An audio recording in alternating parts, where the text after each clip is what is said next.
নমস্কার বন্ধুরা, আমি অনিন্দিতা রান্নার কেরামতি চ্যানেলে আপনাদের সকলকে অনেক অনেক স্বাগত জানাচ্ছি। আজকে আমি মিষ্টি কুমড়ো দিয়ে দারুণ ইউনিক স্বাদের একটা রেসিপি শেয়ার করব। তার জন্য এখানে 300 গ্রাম আমি মিষ্টি কুমড়ো নিয়েছি। আর বন্ধুরা, বাজার থেকে যখন আপনারা মিষ্টি কুমড়ো কিনবেন কিভাবে বুঝবেন যে এই কুমড়োটা মিষ্টি হবে? তো অনেক সময় এইভাবে দেখুন, একটু খুঁটিয়ে গালে যদি দিতে পারেন তাহলে তো বুঝেই যাবে যে কুমড়োটা কতটা মিষ্টি।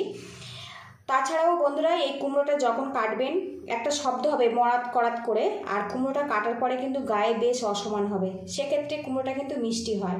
আর এখন দেখুন, কুমড়োটার গায়ে একটা যে সবুজ আভা, এরকম আভা থাকলেও কিন্তু কুমড়োটা মিষ্টি হয়। আর এই টাইপের কুমড়ো দিয়ে যদি যে কোনো রেসিপি আপনারা বানাবেন, কুমড়োটা অনেক বেশি মোলায়েম হবে আর খেতে অনেক সুস্বাদু হবে। কুমড়োটা আমি এবারে টুকরো করে নেব। আর এই কুমড়োটা আপনারা কিন্তু কম বেশি করে দিতে পারেন। তো বন্ধুরা, এই কুমড়োর খোসা আপনারা যদি চান তো রেখে দিতে পারেন, আবার না হলে বাদও দিতে পারেন। আমি এখানে হালকা করে কুমড়োর খোসাটা বাদ দিয়ে দেব। এইভাবে কুমড়োর পিছনের খোসাটা আমি বাদ দিয়ে দেব।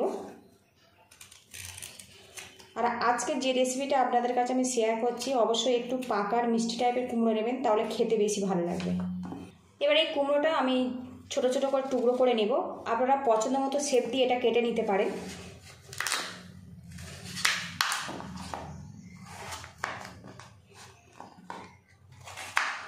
আমি এইরকম শেপ দিয়ে কেটে নিয়েছি।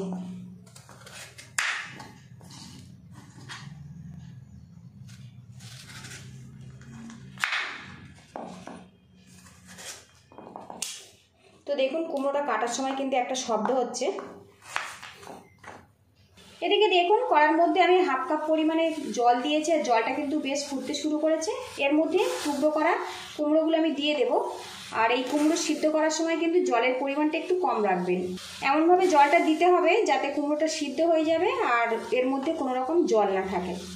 একটা পাত্র দিয়ে ঢেকে রাখবো, তাহলে কিন্তু কুমড়োটা খুব ঝটপট সিদ্ধ হয়ে যাবে।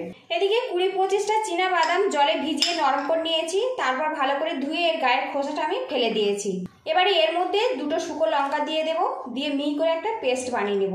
কুমড়োর জন্য আরও একটা মশলা আমি রেডি করে নেব। এখানে আমি আদা আর কাঁচা লঙ্কা একসঙ্গে পেস্ট করে নিয়েছি 1.5 চামচ পরিমাণে। এবার এর মধ্যে হাফ চামচ পরিমাণে জিরের গুঁড়ো দিয়ে দেব, হাফ চামচ পরিমাণে ধনের গুঁড়ো, পরিমাণ মতো হলুদের গুঁড়ো। এর মধ্যে সামান্য পরিমাণে জল দিয়ে দেব, দিয়ে মশলাটা ভিজিয়ে রাখবো। আর এভাবে একটু মিক্স করে নেব। এখানে আমি শুকনো লঙ্কাটা বেটে ব্যবহার করছি, আপনারা যদি গুঁড়ো ব্যবহার করেন তো এই সময় দিয়ে দিতে পারেন। আর এইভাবে মশলাটা রেডি করে নিলে যে কোনো নিরামিষ রেসিপিতে মশলার স্বাদ কিন্তু বাটা মশলার মতো খেতে লাগবে। মশলাটা দেখুন রেডি হয়ে গেছে। এদিকে দেখুন, মিষ্টি কুমড়োটা কিন্তু সিদ্ধ হয়ে গেছে, এর মধ্যে কিন্তু কোনো রকম জল নেই দেখুন। আর এই মিষ্টি কুমড়োটা যদি একটু ভালো টাইপের হয় তাহলে কিন্তু খুব ঝটপট সিদ্ধ হয়ে যায়। এখানে আমি হাতা নিয়েছি, কুমড়োটা একটু ম্যাশ করে দেবো। আপনারা চাইলে হাত দিয়েও কিন্তু এইভাবে ম্যাশ করে নিতে পারেন। দেখুন কত সহজে কিন্তু এটা এরকম ম্যাশ হয়ে যাচ্ছে, এইভাবে মাখিয়ে নিতে পারেন এইভাবে। তো আমি হাত দিয়ে ম্যাশ করে নিচ্ছি। আর এটা কিন্তু খুব বেশি যে মিহি করে ম্যাশ করতে হবে তেমন কিন্তু নয়, একটু ছিবড়া ছিবড়া থাকবে সেই মতো কিন্তু ম্যাশ করে নিলেই রেডি হয়ে যাবে। কুমড়োটা দেখুন ম্যাশ করে নিয়েছি। আর মিষ্টি কুমড়ো কিন্তু একটু জোলও সবজি, সেই জন্য যখন সিদ্ধ করবেন একটু শুকনো শুকনো করে সিদ্ধ করবেন, তাহলে কিন্তু খুব একটা জল থাকবে না। এবারে এর মধ্যে কিছুটা সিদ্ধ আলু দিয়ে দেব। আলুটা পুরোপুরি অপশনাল বন্ধুরা, যদি ভালোবাসেন তো অল্প দিতে পারেন, না হলে এটা বাদ দিয়ে দেবেন। এবারে এর মধ্যে দিয়ে দেবো কাঁচা লঙ্কা কুচি, দিয়ে দেবো সামান্য পরিমাণে হলুদের গুঁড়ো, দিয়ে দেবো জিরের গুঁড়ো। এবারে এর মধ্যে বাদাম আর শুকনো লঙ্কা যেটা পেস্ট করে নিয়েছি 1 চামচ পরিমাণে দিয়ে দিলাম। এবারে এর মধ্যে আদার সঙ্গে যে মশলাটা আমি গুলে নিয়েছিলাম 1 চামচ পরিমাণে দিলাম। এবারে এর মধ্যে দিয়ে দেবো 2 চামচ পরিমাণে বেসন। বেসনের পরিমাণটা কম রাখবেন, তাহলে কিন্তু মিষ্টি কুমড়োর এই রেসিপিটা খেতে ভালো লাগবে। দিয়ে দেবো স্বাদ মতো লবণ। এবার এটা ভালো করে আমি হাত দিয়ে মাখিয়ে নেব। আর এখানে আমি কড়াতেই মাখিয়ে নিচ্ছি, আপনারা চাইলে অন্য পাত্রতে কিন্তু নামিয়ে এটা কিন্তু এইভাবে মাখিয়ে নিতে পারেন। আর বন্ধুরা, এখানে বেসনের পরিমাণটা একটু কম রাখবেন, তাহলে কুমড়োর স্বাদটা কিন্তু পারফেক্টভাবে পাওয়া যাবে। এদিকে প্যানটা আমি হালকাভাবে গরম করে নিয়েছি, আর এর মধ্যে আমি 2 চামচ সাদা তেল দেব। খুব বেশি কিন্তু তেলের প্রয়োজন হবে না। এদিকে তেলটা গরম করে নিয়েছি, আর এখানে যে কুমড়োর মিশ্রণটা আমি বানিয়েছিলাম এইভাবে একটু চ্যাপটার একটু মোটা মোটা করে দিয়ে দেবো তেলের উপরে। আর চ্যাপটা করে দিলে কিন্তু রেসিপিটা খুব ঝটপট ভাজা হয়ে যায়, খেতেও ভালো লাগে। আপনারা চাইলে গোল লম্বা যে কোনো শেপ দিয়ে কিন্তু এটা ভেজে নিতে পারেন। আর এটা কুমড়োটা যেহেতু এখানে সিদ্ধ করা আছে, খুব বেশি কিন্তু সময়ও লাগবে না ভাজতে।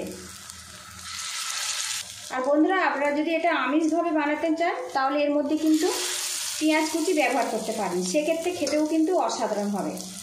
আমি এইভাবে সবকটা কিন্তু কুমড়োর বড়া রেডি করে নেব। এবার এই বড়াগুলো আমি উল্টে দেব।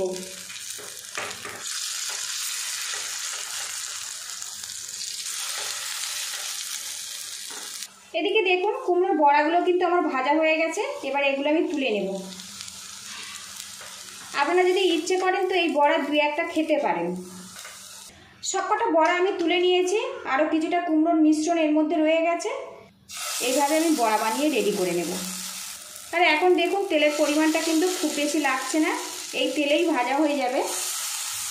এদিকে দেখুন সবগুলো কিন্তু কুমড়োর বড়াগুলো আমার রেডি হয়ে গেছে। দেখুন বড়াগুলো ভাজার পরেও কিন্তু বেশ কিছুটা তেল রয়ে গেছে। দেখুন এর মধ্যে আরও 1 চামচ আমি তেল দিয়ে দেবো। এবার এই তেলের মধ্যে দিয়ে দেবো সামান্য পরিমাণে গোটা জিরে। এবারে এর মধ্যে 1 টুকরো করে গোটা গরম মশলা দিয়ে দেবো তেজপাতা। ফোড়নটা হয়ে গেছে, খুব সুন্দর একটা গন্ধ বেরিয়েছে। এবারে এর মধ্যে দিয়ে দেবো টমেটো কুচি, সামান্য লবণের ছিটে দিয়ে দেবো। টমেটো বেশ কিছুক্ষণ নাড়াচাড়া করে নিয়েছি, এতে কিন্তু টমেটোটা বেশ নরম হয়ে গেছে। এবারে এর মধ্যে দিয়ে দেবো কাশ্মীরি রেড চিলি পাউডার, একটু কালারটা ভালো আসবে, এটা অপশনাল। আর এখানে আমি অল্প পরিমাণে একটু ব্যবহার করলাম। এবারে এর মধ্যে দিয়ে দেবো আদা আর মশলা মিশ্রণ। টমেটোর সাথে আদাটা কিছুক্ষণ নাড়াচাড়া করে নিয়েছি, এতে আদার যে একটা কাঁচা গন্ধ ওটা পুরোপুরি চলে গেছে। এবারে এর মধ্যে দিয়ে দেবো বাদাম আর শুকনো লঙ্কা পেস্ট, একটু নাড়াচাড়া করে নেবো মশলার সাথে, এতে যে বাদামের যে কাঁচা গন্ধ সেটা পুরোপুরি চলে যাবে। এবারে এখানে আমি 1/2 চামচ কাসুরি মেথি রেখেছি, একটু হাত দিয়ে এইভাবে গুঁড়ো করে নেব। তার মধ্যে এর মধ্যে দিয়ে দেব, এটা যেহেতু নিরামিষভাবে বানাচ্ছি কাসুরি মেথি দিলে খেতে কিন্তু খুবই ভালো লাগে। আরও কিছুক্ষণ এটা আমি নাড়াচাড়া করে নেব। এবারে এর মধ্যে সামান্য জল দিয়ে দেব, দিয়ে এবার মশলাটা ভালো করে কষিয়ে নেব। এবার একটা পাত্র দিয়ে ঢেকে রাখবো 5 মিনিটের জন্য, আর গ্যাস রেটটা কিন্তু একদম লোতে রাখবো। ঢাকনাটা আমি খুলে নেব। আর এখন দেখুন মশলাটা থেকে কিন্তু বেশ তেলটা আলাদা হয়ে গেছে। এবারে এর মধ্যে আমি 1 বাটি পরিমাণে জল দিয়ে দেব। মিষ্টি কুমড়োর এই রেসিপিটা কিন্তু খুব বেশি পাতলা ঝোল হবে না, একটু ঘন ঘন করে গ্রেভি বানিয়ে নিতে হবে, তবে কিন্তু খেতে ভালো লাগবে। এবারে এর মধ্যে দিয়ে দেবো স্বাদ মতো লবণ, দিয়ে দেবো কয়েক দানা চিনি। গ্রেভিটা ভালো করে ফুটিয়ে নেব, তাহলে কিন্তু তেলটা ওপরে বেশ ভালো মতো উঠে আসবে। গ্রেভিটা ফুটিয়ে নিয়েছে, আর এখন দেখুন তেলটা কিন্তু ওপরে বেশ ভাজতে শুরু করেছে। এবারে এর মধ্যে দিয়ে দেবো গরম মশলা পাউডার, ভালো করে মিক্স করে নেব। আর এইভাবে কিন্তু গ্রেভিটা রেডি করে নিতে হবে। এখানে যেহেতু কুমড়োর বড়াটা ভাজা আছে, পুরোপুরি রেডিই আছে, এটা কিন্তু খুব ঝটপট এই রেসিপিটা রেডি হয়ে যায়। এদিকে গ্রেভিটা বেশ কিছুক্ষণ ফুটিয়ে নিয়েছি, আর ওপরে তেলটা কিন্তু পুরোপুরি ভাজতে শুরু করেছে। এবারে এর মধ্যে কুমড়োর বড়াগুলো দিয়ে দেব। আর বন্ধুরা যারা কুমড়ো খেতে একটুও পছন্দ করেন না, তারা কিন্তু এইভাবে বানিয়ে খাওয়াতে পারেন। তো যারা খাবে একটু বুঝতে পারবে না এটা কুমড়ো দিয়ে বানানো হয়েছে। সবকটা বড়া আমি গ্রেভির মধ্যে দিয়ে দেব, ভালো করে মিক্স করে নেব। আর বন্ধুরা রেসিপিটা ভালো লাগলে একটা লাইক দিয়ে দেবেন, আর যতটা সম্ভব শেয়ার করে দেবেন।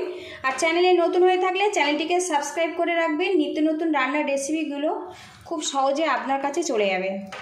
এবার একটা পাত্র দিয়ে ঢেকে রাখবো 2 মিনিটের জন্য, তাহলে কিন্তু দুর্দান্ত স্বাদের মিষ্টি কুমড়ো রেসিপি আমার রেডি হয়ে যাবে। ঢাকনাটা খুলে নেব, আর দেখুন তৈরি হয়ে গেছে মিষ্টি কুমড়ো দিয়ে দুর্দান্ত স্বাদের একটা নিরামিষ রেসিপি। আর এই রকম গ্রেভি অবস্থাতে নামাবো, ভাতের সাথে খেতে কিন্তু অসাধারণ হবে। সবশেষে এর মধ্যে দিয়ে দেবো ঘি। ঘিটা আপনারা যদি পছন্দ করেন তো দিতে পারেন, না হলে বাদ দিয়ে দেবেন, তবে সামান্য একটু ঘি দিলে খেতে কিন্তু খুবই ভালো লাগবে। ভালো করে মিক্স করে নেব, নিয়ে আমি গ্যাস রেটটা বন্ধ করে দেব। আর বন্ধুরা আজকের এই রেসিপিটা আমি ভাতের সাথে পরিবেশন করব। ভালো লাগলে বাড়িতে অবশ্যই এইভাবে ট্রাই করবেন, কেমন হয়েছে আমাকে অবশ্যই কমেন্ট করে জানাবেন। আপনারা ভালো থাকবেন, সুস্থ থাকবেন, দেখা হবে নেক্সট ভিডিওতে। যে কোনো নিরামিষ দিন কিংবা আমিষ দিন বন্ধুরা এইভাবে কিন্তু বানিয়ে খাওয়াতে পারেন, যারা মিষ্টি কুমড়ো খেতে একটুও পছন্দ করেন না। আর এই রেসিপিটা এতটাই টেস্টি বন্ধুরা, একটা পদ দিয়ে কিন্তু পুরো ভাত খাওয়া হয়ে যাবে। আপনারা ভালো থাকবেন, সুস্থ থাকবেন।